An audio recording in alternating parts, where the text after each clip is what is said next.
꼭 좀 눌러주셨으면 감사의 말씀을 드리겠습니다. 자, 지원님 이번에 이 민주당이 이제 지난번 특검법이 통과가 이제 안 됐지 않습니까? 네. 이번에 또 특검법을 본인들은 제3자 특검이다 뭐다 하면서 이제 살짝 다시 냈잖아요. 네. 그걸 또 이번 주에 통과시켰다는 거 아니겠습니까? 그렇죠. 근데 이 내용을 보니까요. 진짜 이게 황당한 게 대북 확성기 하는 거, 네. 그다음에 우크라이나 파병을 우리가 검토했던 네. 부분들, 이런 것들, 그다음에 외환죄라는 게 사실은 외국을 불려들어서 이제 국내를 국토를 참칭하는 뭐 이런 거지 않습니까? 네.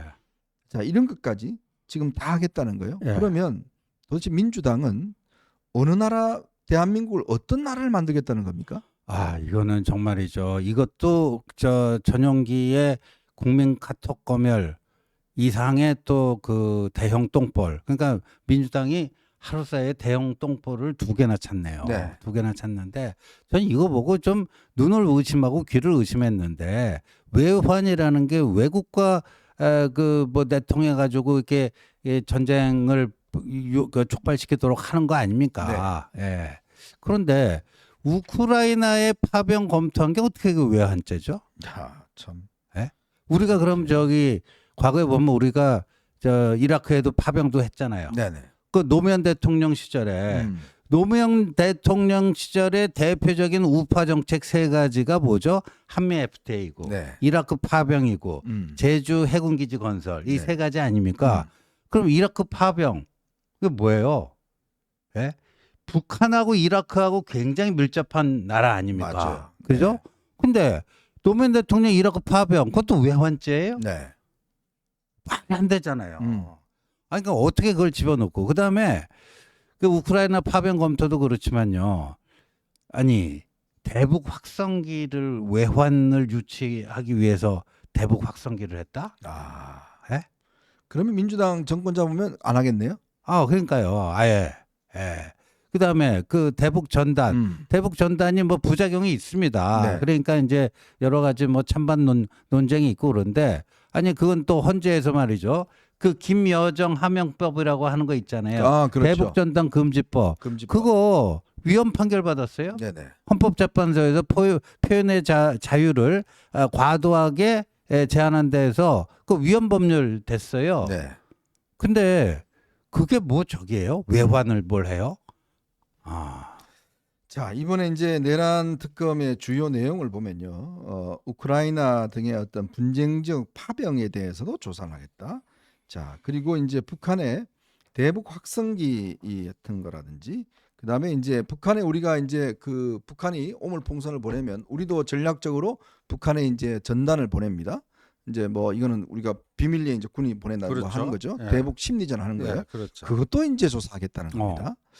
참 이런 걸 보면 결국은 이 이재명과 민주당이 만들어 나가는 대한민국은 외국 문제에 대해서 일체 개입을 안 하고 북한에 대해서는 일체 어떤 개입도 간섭도 하지 않고 북한이 하는 모든 행동들에 대해서는 쉐쉐 아유 그냥 잘하십니다.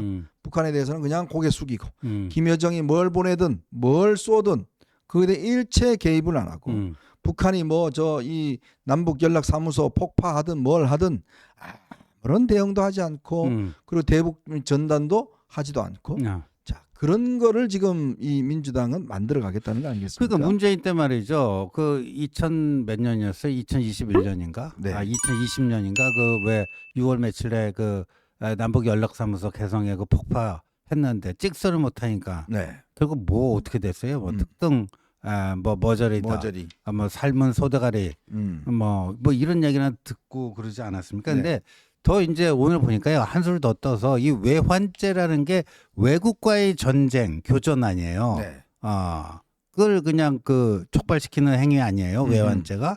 근데 북한은 외국이 아니지 않느냐. 이런 문제 제기가 있었단 말이에요. 근데 이 박선원 뭐 국정원 간부 출신이라고 요번에 뭐 여러 가지 뭐 계엄 그 전국에서 민주당에서 초선임에도 불구하고 여러 역할을 좀 했잖아요. 그렇죠. 박선원이 뭐라고 그랬는지 아세요?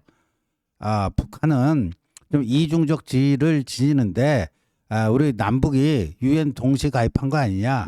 외국 맞다 그랬어요. 그 김정은이가 이야기하는 거 아닙니까? 근데 이게 예, 이미 그 김정은이가 이게 저거 아니에요. 적대적 두 국가. 네. 남과 북은 동족이 아니고 대한민국, 국가. 조선민주주의 인민공화국 적대적 두 국가다. 음흠. 딱 그거예요. 네. 지금 박선원이가 오늘 한 얘기가 딱 그거고요. 박선원이는 국법법 그 전과자일 거예요 아마. 네. 그런데 국가보안법에는 처벌할 수 있는 그 법적 근거가 뭐죠? 북한을 뭘로 보죠? 반국가단체로 보잖아요. 반국가 단체죠. 반국가단체.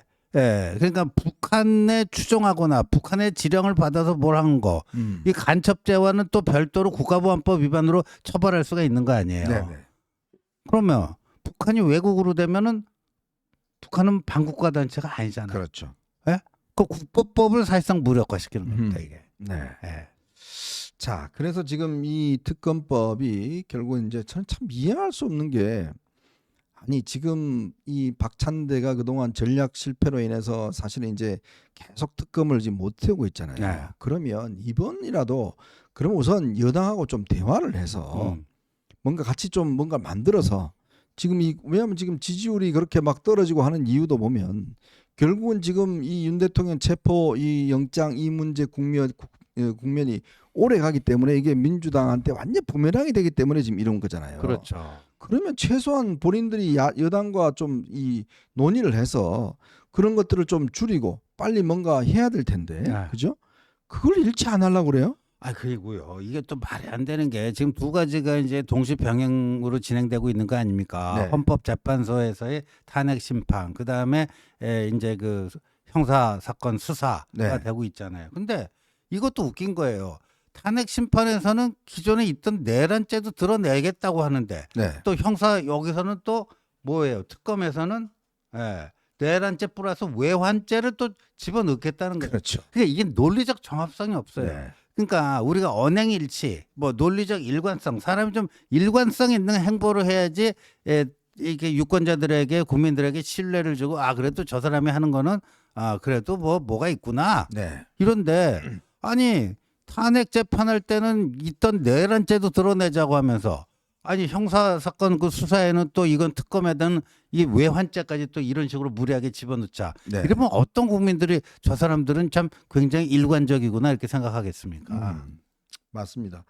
참 이게 뭐 지금 이 외환 혐의를 추가한 것도 이게 사실은 이번에 그 특검 추천을 3자 추천으로 이렇게 바꾸면서 또 이제 지금 저거 하는 거 아니겠어요? 그렇죠. 이렇게 해서 지금 하고 있는 것인데 참 민주당의 어떤 전략적 이 포석이라는 게 그렇습니다. 이게 결국은 이게 지금 특검을 별로 그렇게 합의할 생각이 별로 없는 것 같아요. 없는 것 같아요. 네. 저는 그래서 지금 국민의힘에서도 전략적으로 뭘 하냐면 국민의힘에서 이제 어차피 이제 2명만 지금 남아 있지 않습니까? 네. 2명만 넘어가면 이제 통과되는 건데. 그렇죠. 그래서 지금 국민의힘이 독자적으로 지금 특검법을 만드는 걸 하고 있다고 그래요. 왜냐하면 대안을 내야 이제 국민의힘도 그렇죠. 그걸로 이제 뭉쳐질 거 아니겠습니까? 네, 저는 그건 뭐 올바른 전략이라고 봅니다. 네. 왜냐하면 지금 이 국면을 장기화할 경우에 제가 초대해서 말씀을 드렸는데 이게 지금 국가적 어떤 이 신용도 추락, 그다음 원화의 추락 이거 이어지기 때문에 이 문제를 어떤 식인지 빨리 해결해야 됩니다. 그러려면 사실은 이제 특검을 통해서 뭔가 이 문제를 해결해야 돼요. 그렇죠. 그러니까 그러려면은 지금 벌어지고 있는 이 체포 정국은 좀 진정 기미가 있지 않겠습니까? 그러려면 결국은 이거는 여야가 합의를 해야 됩니다. 합의하지 않고서는 이 국면을 누구한테도 이롭지 않아. 어제 저희가 말씀드렸습니다만은 만약에 이재명 대표 지금 윤석열 대통령을 자꾸 이렇게 이제 그 뭔가 체포하는 모습들 막 그렇게 나가고 하면 결국 이재명한테 완전히 부메랑이 될 그렇죠. 겁니다. 이미 그 권력의 시계추는 12월 3일 계엄 이후 민주당 쪽으로 기울어 있잖아요. 네네. 말이 이 여당이지 힘이 누가 셉니까? 하지만 민주당이 훨씬 세잖아요. 그렇죠. 여러 가지 또 윤석열 대통령의 그 비상계엄이 국민에게 안겨준 충격과 분노 뭐 이런 것 때문에 그런데 그러니까 근데 여기서 절제력이 전혀 없는 거죠. 그래서 네네. 고삐 풀린 망아지고 그래서 한덕수 탄핵이라는 게 12월 27일 그게 결정적인 패착이 되고 그렇습니다. 그 이후에도 그와 유사한 무리수 절제되지 않은 이게 마카파식 공세 뭐 이게 이제 이렇게 만드는 건데 계속 지금 마찬가지인 것 같아요. 전용기에 카톡 검열부터 시작해가지고 이 외환죄를 이게 말도 안 되는 대북 심리전을 그냥 아예 없어져. 아니 김정은 기쁨조가 되겠다는 거 아니에요? 네. 김정은 기쁨조. 아니 대통령 그 내란 혐의로 뭐 수사하고 그거를 또 합리적으로 딱 어떤 뭐 수사의 범위라든가 이렇게 정하는 게 아니라 말도 안 되는 대북 심리전 그건 뭐 그 역대 정권에서 그거 안 해왔습니까? 네. 그 역대 정권들을 다 뒤집어 다 뒤져가지고 뭐 외환죄를 범했다고 뭐 할 거예요, 뭐예요? 네. 참 민주당이 아직 이게 왜 본인들의 지금 지지도율이 자꾸 떨어지고 있는지 이재명에 대한 호감도가 왜 오르지 않고 있는지 뭐 그 이유를 정확히 뭐 모르겠습니다. 저희들 알려줘도 좋은 것도 그렇지만 그냥 거꾸로 가 내부의 강경파들의 어떤 이 논리 때문에 이게 결국은 그렇게 흘러가고 있는 것 같습니다. 뭐 놔두죠 뭐. 그게 또 뭐 우리한테는 그렇게 불리한 게 아니니까 그러니까요. 말이죠. 네. 자, 저희는 이제 다음 이슈로 한번 넘어가 보겠습니다. 여러분 보시면서요 구독과 좋아요 알림 꼭 부탁드리겠습니다.